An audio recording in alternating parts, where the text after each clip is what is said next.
selamat malam kepada seluruh pemirsa dimanapun Anda berada. Sebelum kita lanjut, kita akan berdoa. Bapa di sorga, terima kasih buat kebaikan-Mu yang sempurna atas hidup kami.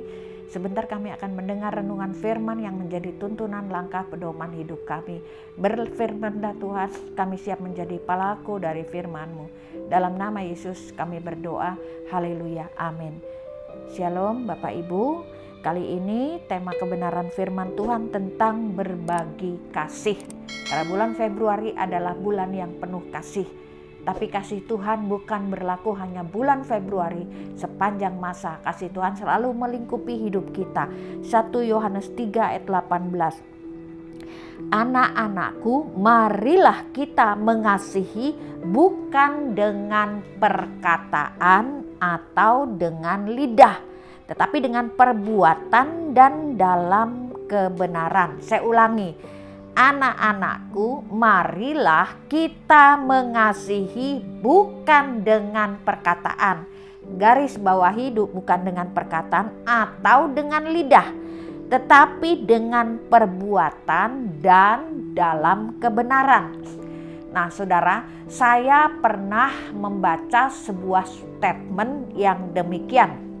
Kata-katanya itu terpampang besar-besar, tulisannya demikian. Mereka berteriak tentang kasih, namun kami bertindak dengan kasih. Banyak orang Kristen berbicara tentang kasih sampai bibirnya bimoli, saudara.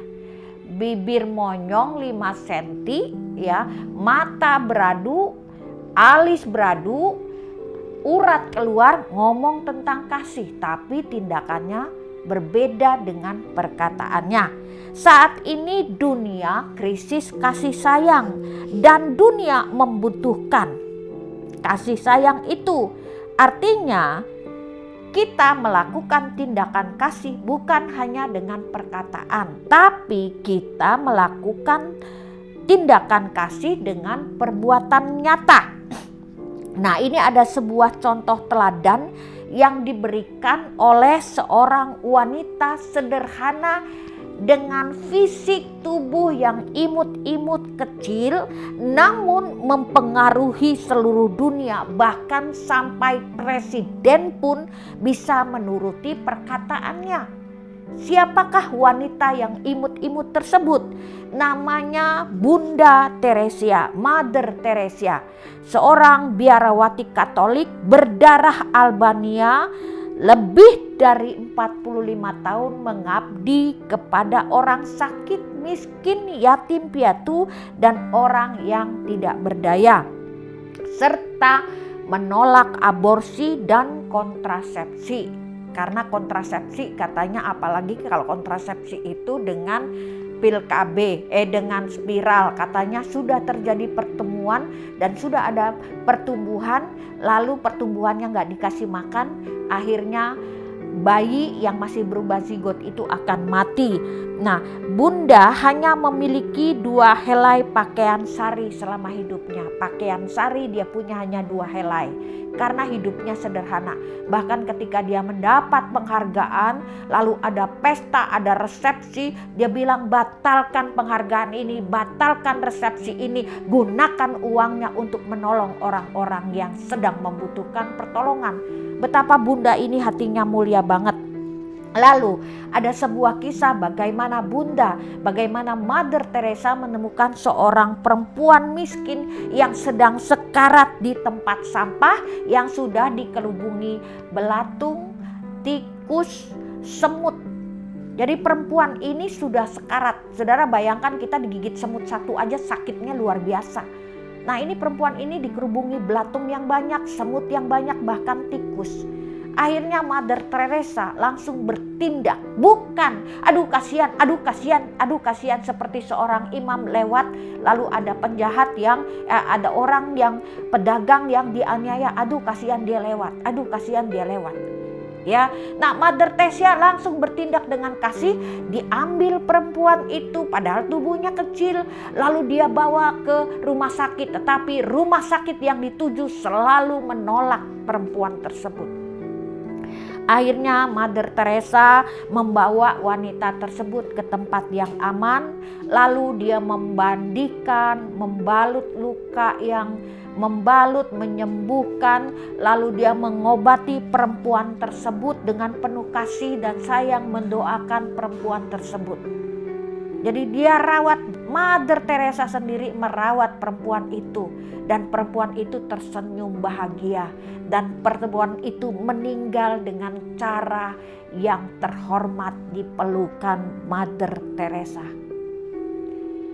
Mother Teresa tidak banyak bicara tapi bertindak dengan kasih. Dia berbagi kasih kepada orang. Nah, Matius 22 ayat 39, kasihilah sesamamu manusia seperti dirimu sendiri. Yesus memberikan satu contoh teladan kepada kita sebelum dia menyuruh kita untuk saling mengasihi. Nah, ini ada sebuah kisah yang membuat dunia tercelik matanya dan dunia terhenyak serta terharu.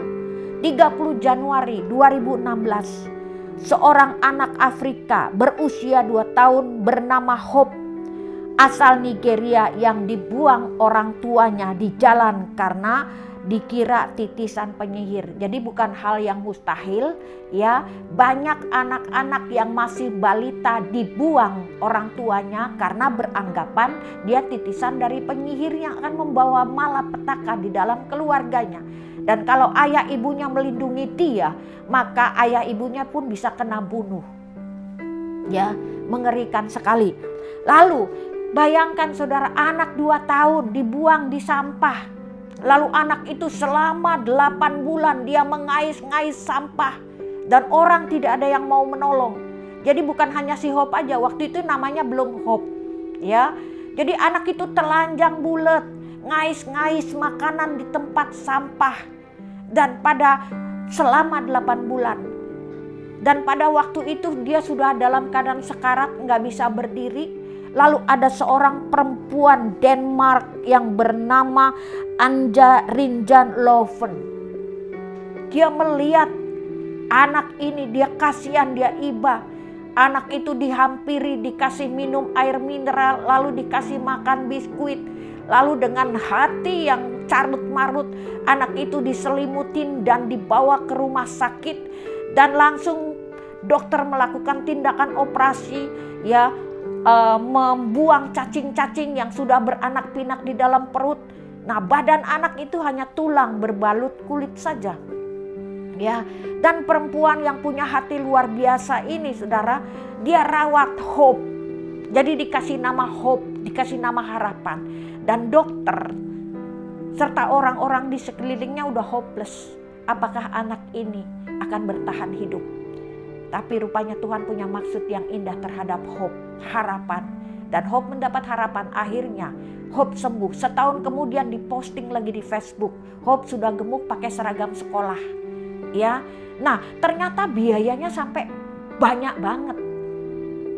Lalu si Loven ini masukkan di Facebook. Dia posting gambar Hope yang lagi diminum, kasih minum.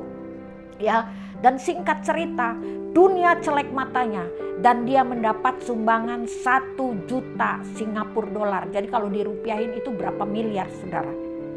Ya, nah akhirnya si Loven itu mendirikan rumah. Karena bukan pemandangan yang aneh, yang luar biasa. Karena banyak Hope yang lain yang dianggap titisan itu dibuang di jalan. Bahkan ada yang dibunuh, disiksa. Bahkan ada anak yang melarikan diri. Akhirnya si Loven ini mendirikan satu yayasan yang menampung anak-anak titisan penyihir. Di situ ada 35 anak. Dan Hope bermain dengan gembiranya. Dan setiap kali Hope melihat foto dia waktu umur 2 tahun dikasih minum mineral dengan telanjang, ya si Hope matanya rasanya sedih. Lalu si Loven ini berusaha mencari orang tua kandung si Hope, tapi belum ketemu.